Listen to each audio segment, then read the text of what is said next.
లేదట. ఉన్నదాన్ని చేసుకుంటే మంచిగా ఇక్కడ ఉండపోనా? ఎక్కడ దాన్ని దార పోసుకుంటే ఇంట్లో ఆయన ఆడు పోయి అప్పులు కుప్పులు అనుకుంటే రూపాయలు ఎక్కువ ఏడాడు దుబాయ్లు ఉన్నాడు, ఇదేమి ఈడు ఉన్నది. గిట్ల బతకాలమాయే. మంచి బంగారం ఓలే భూమి జాగిస్తానన్నారు, నీ లెక్కన రోడ్డుకు 2 గుంటలు కూడా ఇస్తానన్నారా గి సిటాల పళ్ళ కాడ సొప్పదాని కాడ. ఆయనకి రాతాని కర్మ చెప్పు తీరకుంటే గట్టుంటది. అదేమి తెచ్చిందని కలర్ మూసుకొని ముడుతుంది. నన్ను చూడు మగడ తినటోళ్ళు ఉన్నాను. ఏదైతే బిడ్డ నువ్వైతే మంచిగా ఏ కట్టం చేయకుండా మంచిగా రోడ్డు మీద కొంపు ఉన్నదంటే షట్టర్లో గిట్టర్లు వేసుకొని దుకాణం పెట్టుకున్నా కానీ వెళ్తుంది. మాకు ఏడికి వెళ్ళాలి చెప్పు.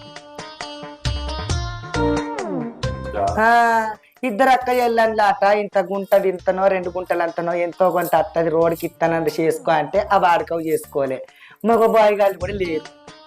బంగారం వాళ్ళ అత్తమావ దీనికి కాకపోనా? ఇక దీనికి 4 అన్నగాళ్ళు రా, దీనికి 4 అన్నగాళ్ళు కానీ దీనికి ఎవ్వరు రూపాయలు